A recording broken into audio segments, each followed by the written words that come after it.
Marajono Aidaw Iyatibo, which means good day, everyone, especially to our GE10 instructor, Mr. J.R. Logroño. I am Darwin Jan Perez Sonio, and today we will talk about the indigenous peoples in Luzon. We all know that indigenous peoples are diverse in the Philippines. When we say diverse, magkakaiba.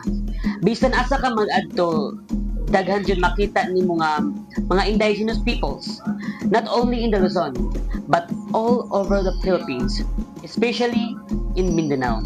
Sa Agusan del Sur, daghan kay indigenous peoples na klase-klase from different languages, na ay Manobo, Banwaon, Palaandig, or etc. The culture itself, beliefs, and the traditions. From this discussion, we will discover the lives of indigenous peoples in Aurora Province. But before we begin our formal discussion, let me share a brief background history of Aurora Province. Aurora is a province of the Philippines located in the eastern part of Central Luzon region, facing the Philippine Sea. Its capital is Baler, and the borders clockwise from the south, the provinces of Quezon, Bulacan, Nueva Ecija, Nueva Vizcaya, Quirino, and also the Isabela. Did you know that Aurora was actually a part of Quezon Province as a sub-province in 1951? It's true.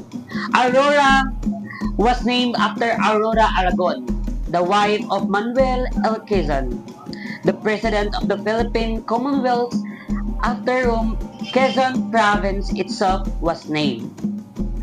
Aurora covers a land area of 3,147.32 square kilometers. In comparison, Agusan del Sur, where we currently live, is much larger with a land area of 8,568 square meters. So ato siya i-compare no sa ato ang province, which is the Agusan del Sur, mas dako gyud ang ato kaysa sa Aurora. Based on the 2020 census, Agusan del Sur had a population of 739,367, while Aurora Province has 235,750. So we're done with the background of the Aurora Province. So let's proceed sa formal discussion nato, no, which is the Aurora. There are four IP group are the province, namely Baloga, Dumagat, Igorot, and Ilongot. Majority are the Dumagats. There are 78.4% among sa katong four. So we have the intermarriage. The Dumagats are the subset of the Agta Negrito groups. In the past, they live in the coastal areas of Aurora and the Quezon Province. So ang mga sa una no kay nagpuyo ang mga Agta or sa ang mga Negrito groups sa coastal area sa Aurora o sa Quezon Province. With the arrival of other groups, they moved to the mountains, scattered in small groups. So from the sa ilang barangay, sa ilang lugar, nag-move sila sa laing mountains o nato sila sa mountains to scattered a small group. So ang intermarriage between the Dumagats and non-Dumagats has been observed. In Barangay Ditike, many Dumagats married lowlanders. So magiging tag ko lowlanders sa ubos-ubos na sila sa mga sa ubos mountain, just like sa mga example nila is katong mga Aita, mga katong Igorot, ingana dira. While some have the characteristics features of Negritos, such as dark skin, kinky hair, and others have light skin and straight hair as a result of intermarriage over the past generation. So as we observe, if ang mga dumagats o ang mga negritos mag-intermarriage, kana sila is ang from sa mga negritos na sila yung mga dark skin, mga kinky hairs, while sa uban na pod nga kanang mga lugar magipag-intermarriage sila para to diverse sa ilang generation, sa ilang past generation, para makuha nila ilang past generation gani nga ang result sa ilang intermarriage is na magklase-klase pod, dili lang sa dark skin but also magpapod sa light skin pod niya, and also sa straight hair. So maunang sa dumagat is daghan siya og population. Unlike sa uban, it's because of kanang intermarriage nga from one barangay to move to another barangay o to move to mountain kay para makipag-intermarriage.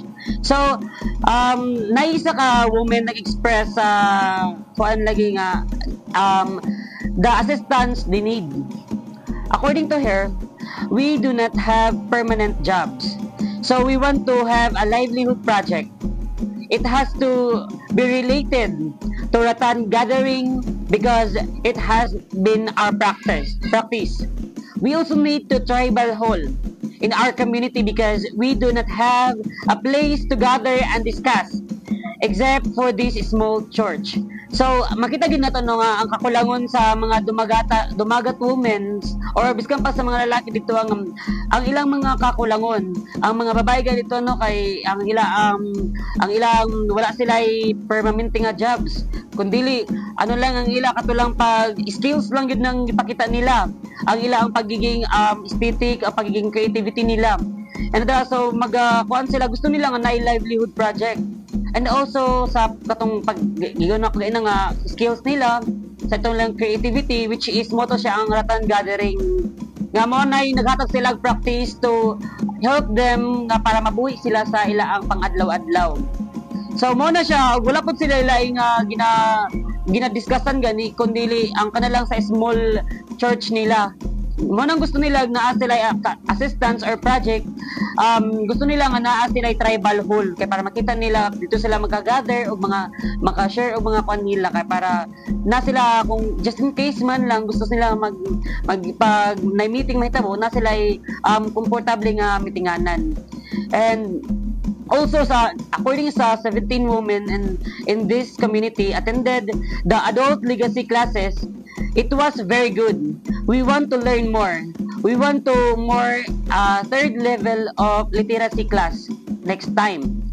Educational assistance for our children is crucially important due to their ability to purchase school needs, which has been a major reasons for our children dropping out.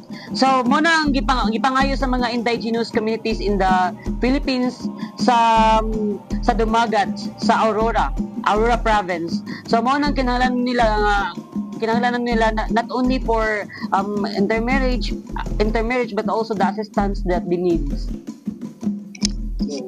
My name is David Hernandez. So this is the continuation of 3.3 Aurora report. So my report is maternal and children health. So maternal health is early marriage is common. Most women married when they were 17 years old or younger. Some even married when they were 13 years old. So sa ako is na ako nila sinatin ako ni because naami kani mga mga gipang buhat na mga medical outreach. So nakita na ko is dito sa Bacda, Loreto, is boundary of Loreto and Beruela. So there's mga lumad dito nga nakakita yun na ko og na sinati yun na ko nga naay mga 12 years old nga mga buntis na, and ang kapanan sa ilaha is grabe mga puros mga bata, and kuan jud kayo kaning luoy siya tan-awon kay early marriage kay sila kay og ang kapanan pod ang kalainan pod is ang ilahang bana is ang ilahang ratong dato. So kuan is kaning unsay ang kuan sa ila dito, ang ilahang kalainan dito is kaning kuan sila kaning o matikuhan nimo ang ilahang anak or kuanon is diretso na buya na din mo diretso. So mao na ang kalainan jud sa kuan mga IP. And birth registration and immunization.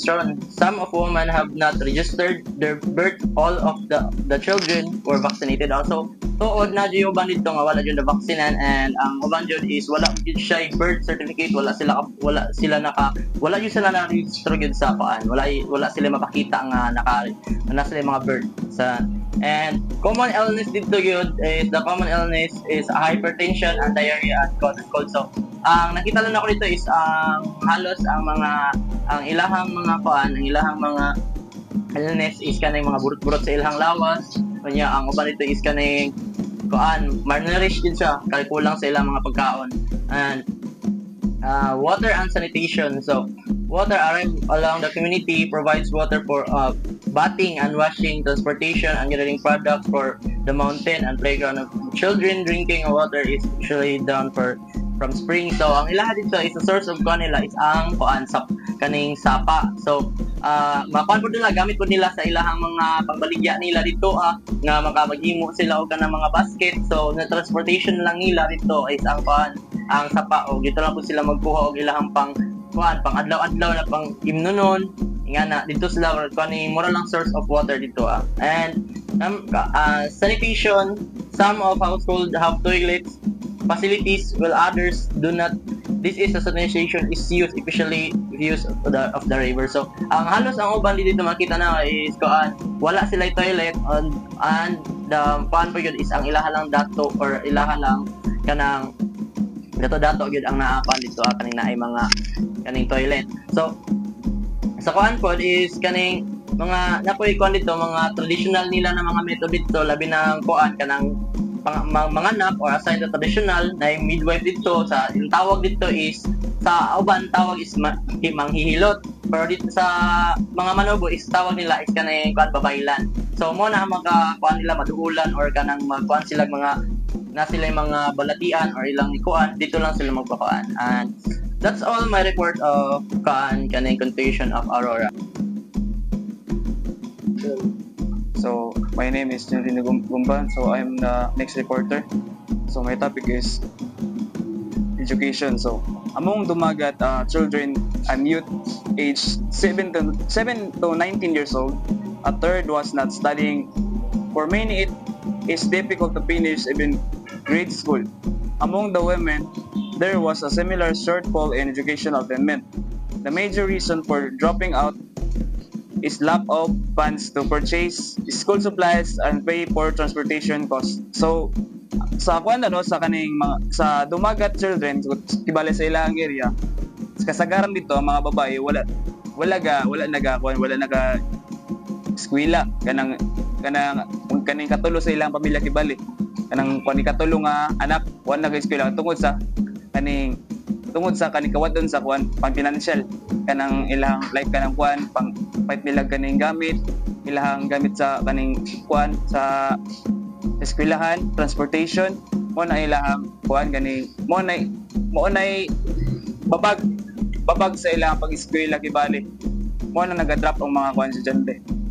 So dire makita na to ang kay annual school expenses or grade school secondary and dumagat. So kaning sa pa lang daan sa stationery kay bali pa sa stationery pa lang 1,000 na kabin ang magasto og sa kanang uniform, sa transportation, school miscellaneous fee, total sa mga expenses pa nila. So mas mas gasto gyud ang kaning sa ila kay layo man kibali sila mag-eskwela. Layo sa ang ilang balay sa eskwelahan, layo long distance mo nang gasto kayo. So sa bullying the children and youth frequently suffer from bullying and racial discrimination at school, and some classmates called them Aita. One got upset when they called from the distance, "Kinky hair is coming." So kaning bullying lain kay kay ni morning makadaot sa isa ka ng mga IP kibalik kanang bullying, ginabully lang sila. Wala sila kaning wala sila karapatan diri sa sa patag nga ginabuhat kaning like kanang sa Aita gilakuan sila kanang ginabully sila, ginaingnan na kulot kinky hair is coming kibalik kanang ingana mo na siya. So dito sa kaning children at risk working as house helpers. So Some youth work as house helpers in the city to support their education. However, one girl had an employer who, under the influence of liquor, attempted to sexual abuse her. She quit the job. Her aunt was also sexually harassed by the employer when she worked as a domestic helper in Laguna. So kaning one pod kaning working as helper, so kaning dagay mga kanang nagundang eskwela na nanarbaho bitaw ka ng mga out of school youth nanarbaho sila daw kaning tungod sa kalisod. Pero naay isa ka kuan nito, naay isa ka kaning babae nga kaning nabuso kibali kanang gikuan sexually harass siya kaning kibali yun kuan mo sa Tagalog yung ulis siya sa kuan sa kanang iyang amo ibali mo na siya. Tos ang naitot diri gistorya sa katong kuan sa kaning sa estudyante tong bata nga nanarbaho. Siya, I wanted to save money but I could not because I was paid only 1,500 a month. I want to go college. So kana tungod sa kalisod sa kinabuhi kaning nanarbaho sila pero gisuldan lang sila gani 1,500 sa isa ka bulan. So lisod kay na sa pag-eskwela nga nangakuan nga na lang imong kwarta nga na lang imong budget sa kaning mo adto ka college mo nang sa kaning mga kuan kaning gisagubang sa kaning mga taga dumagat nga mga kuan kaning tribo or aita.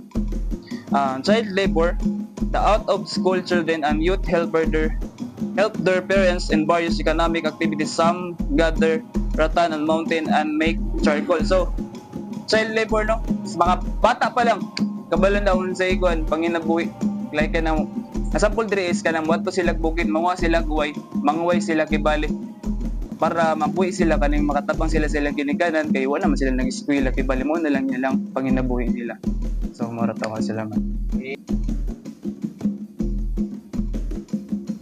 So good afternoon sir. Now by the way, my name is Iman J. Olario and I am the next reporter. So it's all about Antique 4.1.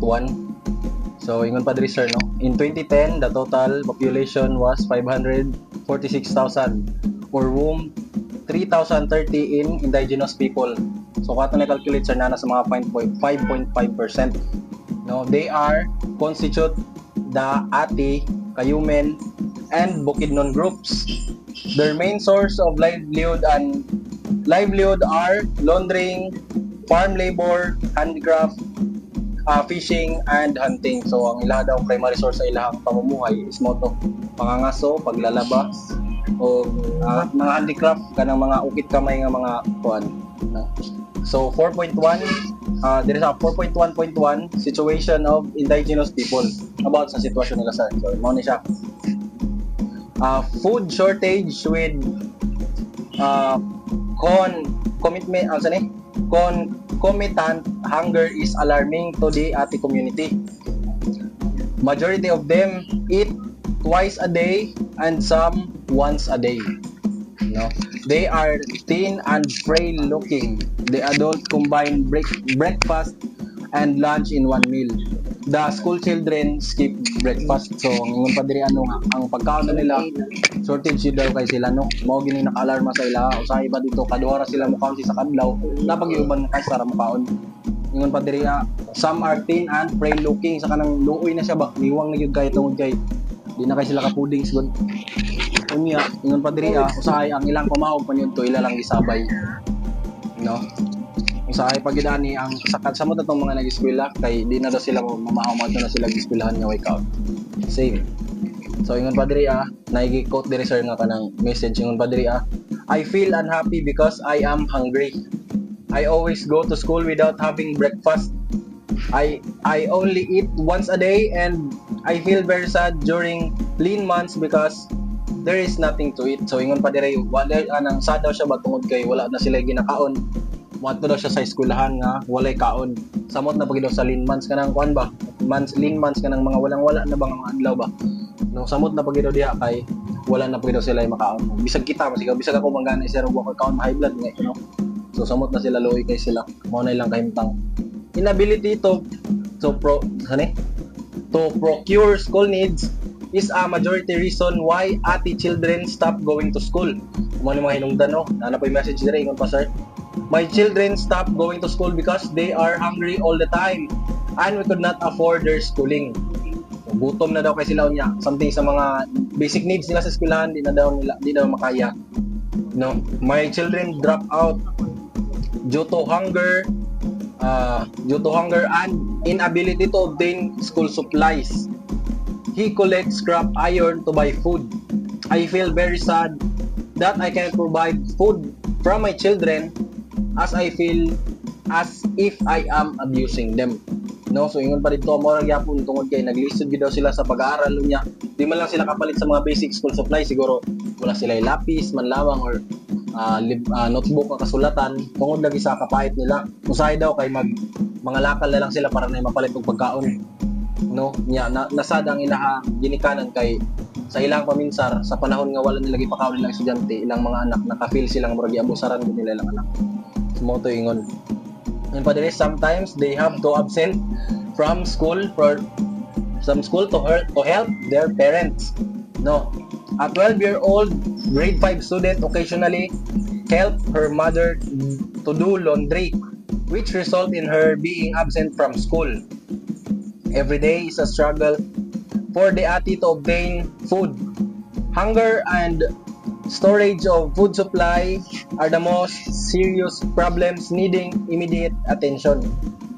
The facts that the atis do not plant root crops worsens the situation. So mao lagi to about lagi sa kuan nga makaundang panahon daw nga ating eskwela daghan sila absences, kulang og kaon, wa sila pudings kayo niya. Mo absent pa gid siya para motabang sa iyang mama ba para maglabada, no? So mo to siya pahit gyud kay lang mga kahimtang sir.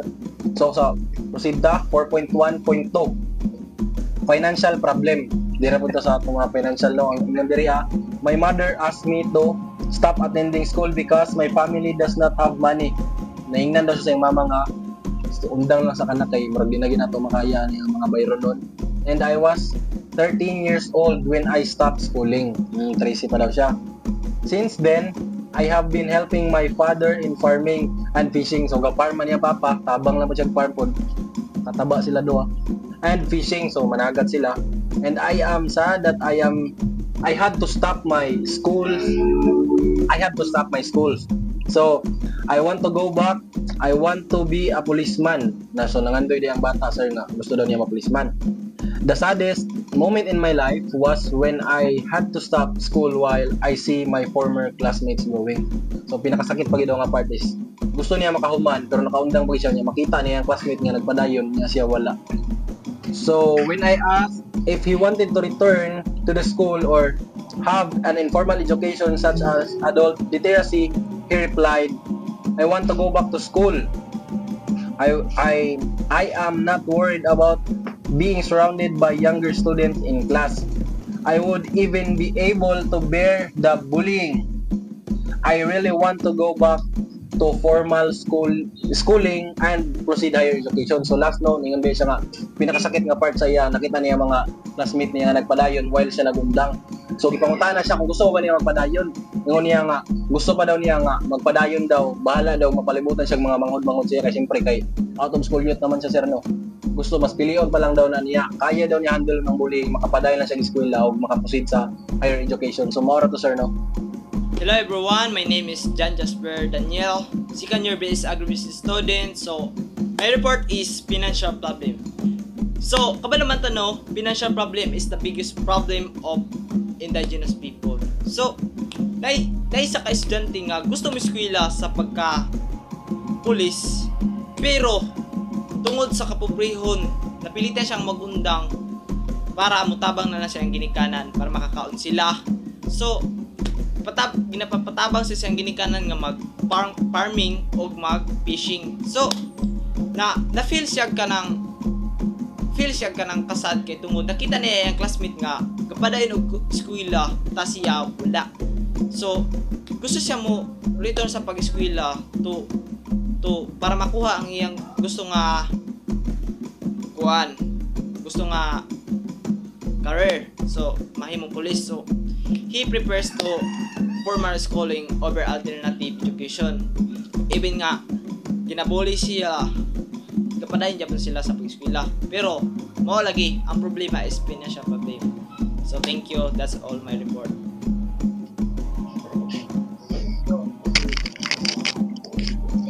So I'm the next reporter. My name is Kendall Bigadino. Our title is Land of Lack Security. The Atis people of Sitio Ikaputo in the Philippines face severe land insecurity.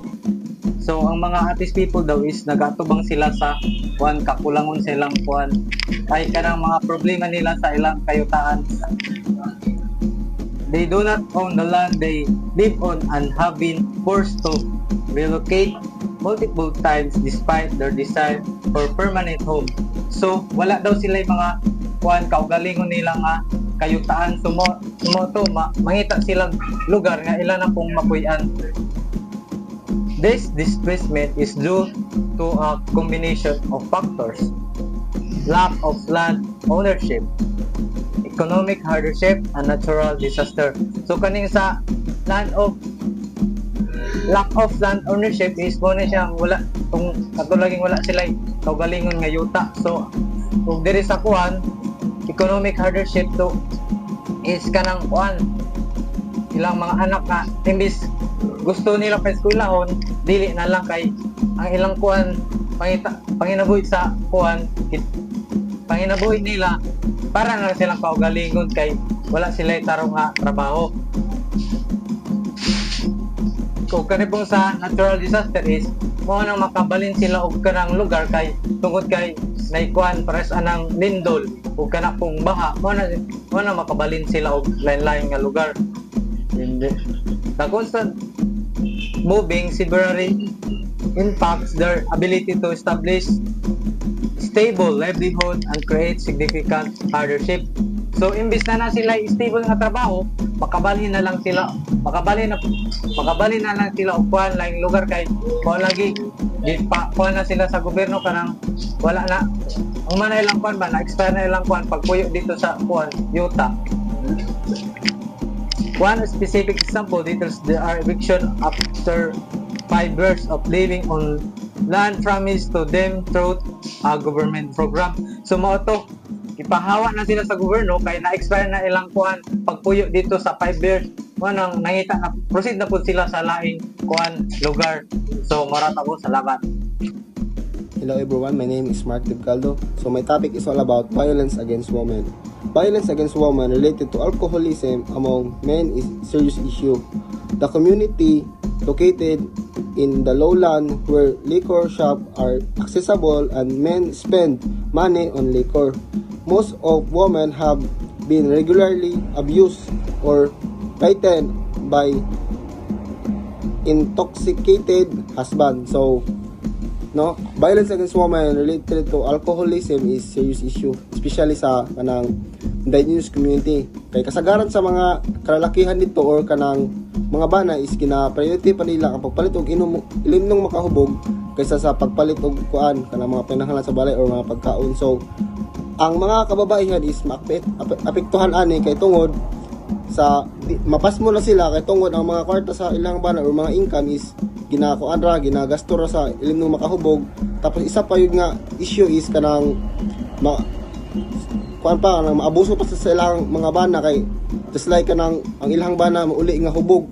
So ang asawa is magyaw yun na siya kay imbis nga ang kwarta nga gina income sa iyang bana is imbis nga ipalit og ilang pagkaon, so gipalit niya ilimnong makahubog. So syempre ang asawa nimo is magyaw yun na siya. So kay lagi kay hubog ang sa lalaki og mayaw sa asawa is maglain ng buot ana or mao na cause nga ang isa ka lalaki is mangulata. So mangulata ang isa ka lalaki, so mao ni maabuso ang kababaihan tungod sa ilimnong makahubog, no? Especially ni siya kanang mga kanang mga bukid-bukid bitaw kanang mga indigenous community like kanang mga sudlunon. So mara, that's all. I'm Sunny Boy Lubitanya. The Aitas people face significant economic hardship. Their primary income is from farm labor, average 100 per day, but this dropped 4 days a week during dry season.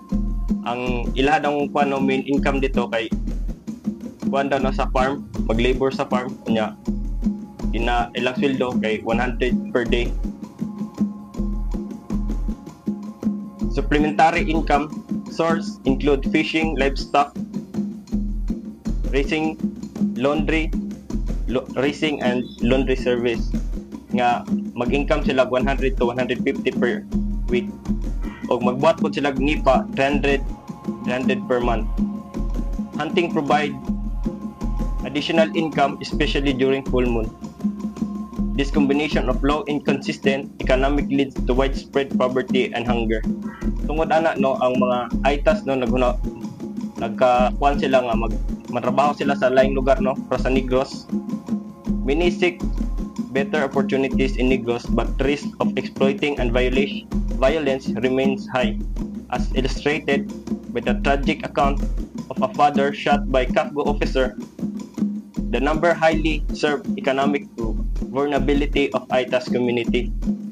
Sa ilahang sa risk nila nga makaginhawa silang kinabuhi no. Nag-adto sila gining trabaho sila sa layo para sa Negros. Na imbes na trabaho ilang maabtan dito, ang ilang naabtan noon kay violence o ganang kuanon exploitation o ginaabuso ang ilang karapatan. Ana pa ang ITA, according to young at ITA, my father was shot by a CAFGO officer, a paramilitary. He fortunately had a narrow escape from death. Also, the owner of the sugarcane plantation was maltreating the employees. Next story no, nag-highlight ni siya, serve as economic hardship and vulnerability of ITAS community, facing exploitation, violence, while struggling for survival. And underscore the urgent need for social justice and economic support to protect marginalized communities from injustice. Hello everyone, my name is Sandy Buray. I am a next reporter. Child health. Child health is encompasses the physical, mental, and social well-being. So, malnutrition, kabalo naman tanoon sa ang malnutrition. Ang malnutrition is kakulangon gid sa pagkaon, kulang sila source of food. Ang uban nga wala ni makaon, ang uban pod sa isa kadlaw na sila makaon ka isa. Unang kuan kay sila wala sila source of food, kulang sila og mga pagkaon, wala sila makuhaan kay tungod lagi sa pobrehon sa ilang lugar. So infant and child mortality. So infant is mo ni siya ang kuan bata nga wa pa nabot og 1 years old or 1 years old nga namatay na kay tungod mo lagi lack of nutrients, walay kuan sila hinay og nutrients ilang kuan mo nang ang uban patay na lang tungod sa kuan.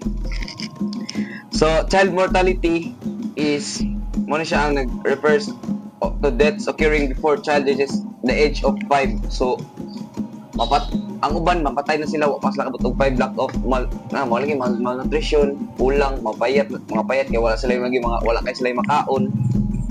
Minus kay sila og source sa pagkaon dito sa ligid sa bundok kay tungod sa kalayo sa kuan sa lugar.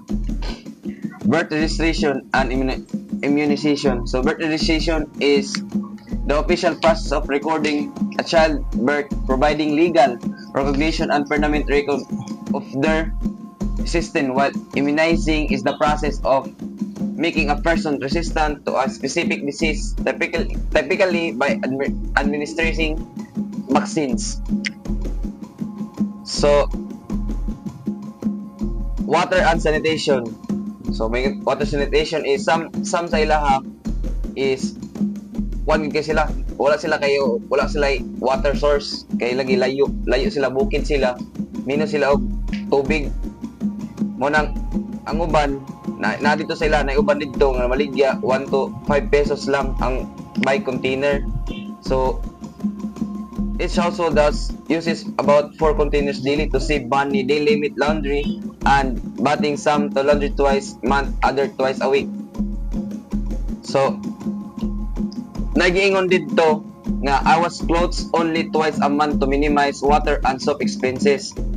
I exchange clothes after 2 to 3 days when it's hard to get water. So, minus di lakid gyud sila sa kwan dito tubig. Di sila wala kay sila tubig dito sa source of tubig kay tungod lagi sa so siguro sa kainit wala kayo makunan sa tubig.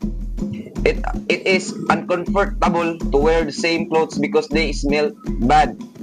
My children sometimes take a bath in the sea to save water. So, mo lagi ang uban dito, di na lang mo sinina kay tungod lagi balik-balik ang ilang sinina kay lagi baho na kay wala kayo laba-laba, way laba. Mo nang ang uban daw dito magligo na lang sila sa makita sila sapa. Mo nang uban dito maligo na lang sa sapa para makasave sila sa water. Mao na akong report. Hi Brian, my name is Bernard Delisa. I'm the next reporter.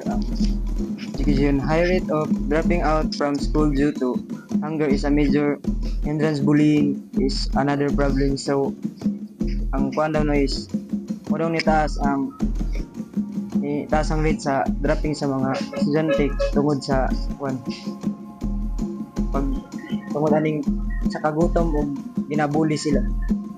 Bullying. The Ate children and youth suffer from discrimination and bullying in school. It is one of the causes of dropping out of school. In the community, there is a primary school from grade 1 to grade 4 where majority are Ate students. A 10 years old boy is thin and small and speak in a low voice. He had been an honor student at school.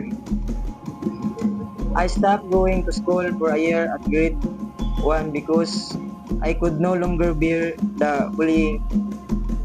There are only 3 non-IB students in the school, but an Ate child who is excellent in his school performance was bullied by non-IBs. I told my teacher about the bullying, but she told me to take a seat. I also told my parents, but they would nothing about it. Children at risk. The Ate children are exposed to the following risk: child labor, potential of dropping out from formal school due to severe poverty, hunger and malnutrition, and bullying. That's all.